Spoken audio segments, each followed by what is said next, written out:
Back squats are great for quad and glute growth, but for many people, they're just too hard to do because of prior injuries or lack of equipment. Many people also just hate them, and if that's you, I encourage you to suck it up if you can and do them anyway. But on the days that you just can't muster up the motivation to get them done, here are 5 free weight only exercises that you could add into your routine to help you both strengthen and grow your quads and your glutes. Okay, so the first exercise that we're gonna go over is reverse lunge. This one does mostly target the quads, especially if we can let the knee come forward towards the toes a little more, but you're also gonna be hitting the glute in this exercise as well. If you're looking to replace the squat with this exercise and you still wanna gain a lot of strength from this, you can go pretty high in the weight and maybe a little bit lower in the reps, maybe like 4 to 8 reps.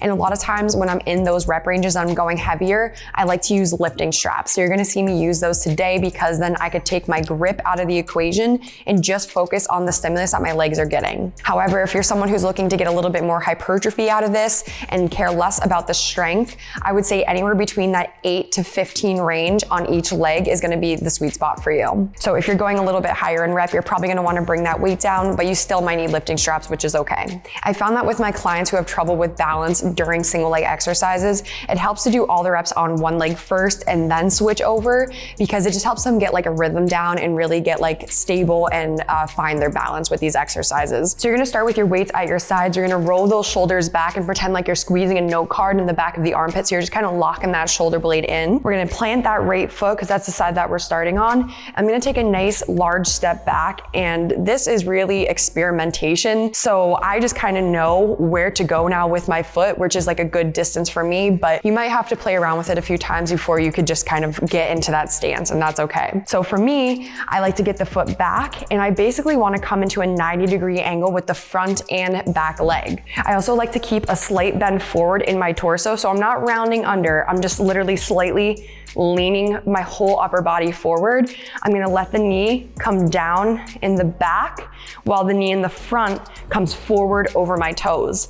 Then I'm gonna think about driving down through my front leg to pull myself back up instead of the alternative, which would be coming down and pushing myself back up. I really want this front leg to do all of the work. Okay, next we're gonna move on to Bulgarian split squats, or that rear foot elevated split squat, which is, I would say, a step harder than the reverse lunges that we just went over. So with these Bulgarian split squats, I like to use a lower step than say like a bench that you would find at the gym, because it kind of, in my opinion, takes away from what we're trying to accomplish with the front leg. And by the time you do like your first leg on these split squats, your back leg is already so fatigued from being in that super stretched position and trying to stabilize that the second leg it's basically toast, and it's so much harder to do that second leg, and I don't feel like you could give your best effort. So with these lower steps, I create a lot of stability and I'm able to get a lot of stretch because I'm able to go all the way down to the ground, allowing this knee to come forward over the toe,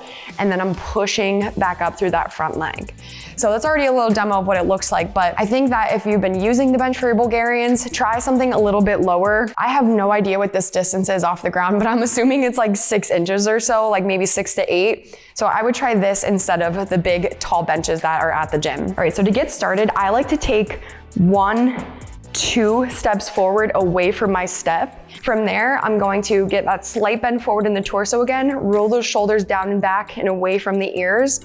And then I'm gonna let this front knee come forward over the toes as I bring my back knee all the way down to the ground. So now I feel a big stretch in the quad and in the glute here because I have that soft bend forward. From there, I'm driving down through the front foot and pushing myself all the way back up, straightening this front leg.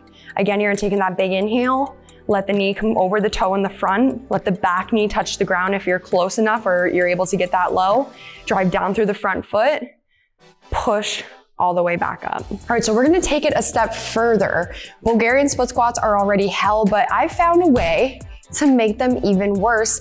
But you're gonna be working the glutes a little bit more with this one than on that Bulgarian split squat. That is a little bit more quad dominant, but definitely hits the glutes more than the reverse lunges. This is even more so. So this is just a deficit split squat. So to create this deficit, we wanna have some height in the front and some height in the back. Usually like a 45-pound plate in the front and a 45-pound plate in the back, or maybe a 245s and 245s in the back. The higher that height goes, the worse this is going to feel essentially, and the harder it's gonna be. And I mean worse in in like a good way, in like the sick, crazy, twisted way. So basically we're gonna go in this split squat position again. So I'm gonna have one foot on my 45-pound plate here. The toes are on the back step. I'm gonna have that slight bend forward in the torso again to really stretch out the glute when I get to the bottom. Roll those shoulders down and away from the ears, taking that big inhale. And then we're gonna come down, letting the front knee again come forward over the toes and trying to come all the way down and into that deficit. Big stretch in the glute on the right side now, and a big stretch on the left hip flexor. Driving through that front foot, coming all the way back up, straightening this leg and squeezing that quad muscle. So again, we're coming all the way down, let that front knee come as far over the toes as you can. And then again, don't push yourself up through the back leg.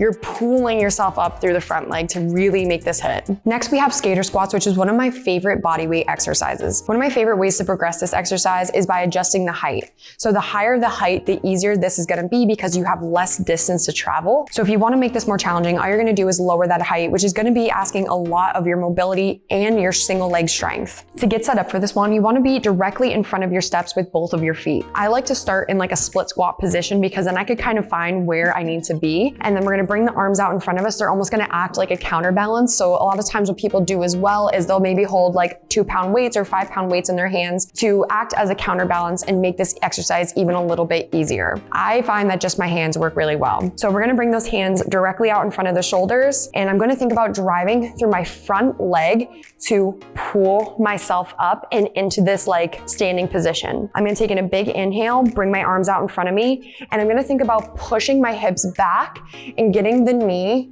as far back onto these steps as I can without letting my knee crash inward. Okay, and so I'm gonna show you what that looks like from a different angle. But for now, we're gonna be right here, and then we're gonna pull ourselves back up. If I find that I'm losing my balance in between reps, I might just set my foot down onto the step to kind of regain that and reset myself so that each of my reps looks as strong as possible. So again, we're gonna bring those arms out in front, big inhale, push the knee as far back onto those steps as I can. We're really hinging at the hip here, so you're gonna feel it a lot in the glute and in the quad.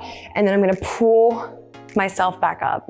So something that I don't want to see is that when we're going down into this movement, our knee starts to cave in, maybe just because we don't have the mobility, but a lot of times I found it's because we don't have that single leg strength. In this case, I would maybe make a client add a little bit of height to their stairs so that it gives them a little less range of motion and they could build the strength there. Once we get really good at that, then we could reduce the height in the steps that we're using. Last but not least, we have our 2 kettlebell or dumbbell, if that's all you have, front rack squat. So this is the most similar to a back squat because it is our only bilateral movement in this whole video, but it's more so mimicking that front squat or that like barbell front squat. So we're gonna start by getting our kettlebells into that front rack position. So I want each kettlebell resting on the back of my wrist, just like this. And something I don't want to see is your wrist melted back like this or like pulled back and bent. I want the wrist to be nice and straight and flat. From there, I'm going to take my thumbs and get them right around where my clavicle is. Then I'm going to spread my feet and get into my optimal squat stance with the kettlebells resting basically in my elbow pit here. And I just want to slightly lift my elbows up. I'm going to take that big inhale, pull the air into my belly. And then as I squat down, I'm just going to slightly lift the kettlebells up so that it doesn't pull me forward or like fall down like this. So as we slightly go down, lift up those elbows just a little bit, and then we're returning back to that standing position. All right, y'all, so those are the 5 free weight exercises that I would use to grow my glutes, grow my quads, and get both of those things stronger. If you guys are interested in seeing some of my favorite leg day exercises that have been rotating in and out of my programs for years now, then you could check out this video right here. I hope that you guys enjoyed this video and learned something new, and I will see you on the next one. Take care.